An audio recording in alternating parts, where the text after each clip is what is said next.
अति शुभ समाचार है। सुदत मन के बहुत पक्के हैं। जो उन्होंने ठान लिया वो अवश्य किया होगा। सुदत बड़े लजीले हैं, वे स्वयं कुछ नहीं कहेंगे, लेकिन मैं पूरी घटनाक्रम बताऊंगा। हम दोनों को श्रावस्ती का जैत वन विहार के लिए अति शुभ लगा, किंतु कौशल नरेश प्रसन्नजीत, जिन्होंने ये वन अपने पुत्र जैत को भेंट किया था, वो इसे बेचने के विरुद्ध थे। प्रसन्नजीत ने अपने मन में आपसे पुराना वैमनस्य पाल रखा है। जैसे ही सुदत ने प्रसन्नजीत को जैतवन बेचने का प्रस्ताव रखा, वे एकदम क्रोधित हो गए। होश में तो हो सुदत, पता भी है क्या मांग रहे हो? जेठवन महाराज, अपने गुरु बुद्ध के विहार के लिए मुझे ये स्थान उचित लगा। हम अपना जैतवन सिद्धार्थ को नहीं देंगे। बड़ा प्रतिशोध है हमारे मन में उसके लिए। अब क्षमा करें महाराज, अब वो सिद्धार्थ कहां रहे? साम्यक संबोधि प्राप्त बुद्ध बन गए। दुखी मानवता को शांति और प्रेम के पथ पर ले जा रहे हैं। भूखे नंगों को अपना अनुयायी बनाना कौन सा कठिन काम है? महाराज, स्वयं महाराज बिंबिसार उनके अनुयायी बने। ब्राह्मणों के सर्वश्रेष्ठ उर्विला कश्यप और उनके सारे अनुयायी बुद्ध के शरण में आए और भिक्षु बन गए। बुद्ध एक परम विभूति है।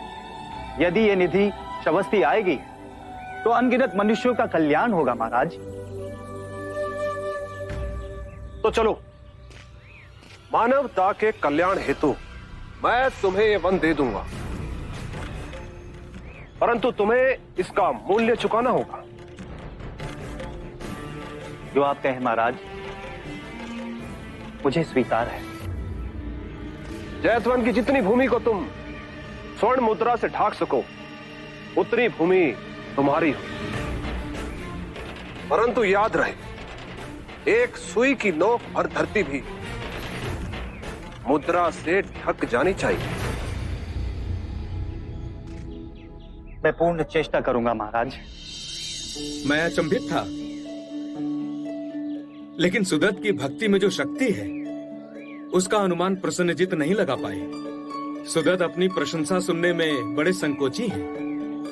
इन्होंने अपने कोष की सारी मुद्राएं बैलगाड़ियों में लदवाकर जैतवन की धरती के हर कोने को पूरी तरह से ढांक दिया, और जब सब धन व्यय हो गया तो सुदत की जो बची संपत्ति थी उसे बेचकर और स्वर्ण मुद्राएं खरीदी और उससे हर एक कोने को ढांक दिया।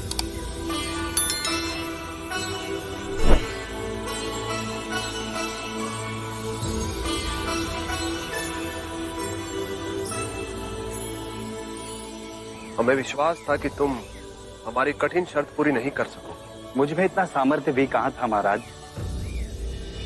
ये तो बुद्ध की कृपा है कि मैं अपने दिए हुए वचन को पूर्ण कर सका। सिद्धार्थ से तुम इतने प्रभावित हुए सिद्धार्थ कि जीवन की पूंजी, अपनी सारी कमाई दांव पे लगा दी। सिद्धार्थ नहीं रहे वो।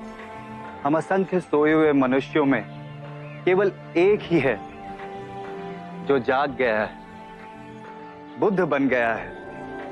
बुद्ध के जहां जहां चरण पड़ेंगे वो धरती पावन हो जाएगी, तीर्थ बन जाएगी।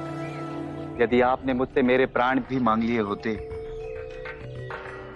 तो वो भी मैं भेंट कर देता। फिर ये धन तो बहुत तुच्छ है महाराज। व्यक्ति के नाम के अनुसार उसके गुण, उसके आचरण बहुत कम मेल खाते हैं, परंतु जैसे तुम हो उतना ही शुभ तुम्हारा नाम भी है। अनाथ पिंडिका। अनाथ जो दीन है, जो क्षीण है, उनके लिए तुम्हारी पिंडिका सर्वदा खुली रहेगी। युग बीतेंगे परंतु तुम्हारे नाम का यश कभी नहीं मिटेगा। प्रेम से दिया हुआ रूखा सूखा भी रुचिकर हो जाता है। तुमने तो अपना तन, मन, धन सब कुछ लुटा दिया। आभार तुम्हारी इस मैत्री का। आप जेतवन पधारेंगे ना बुद्ध? अवश्य, मैं जेतवन अवश्य पधारूंगा। अभी आप अपने आश्रम में जा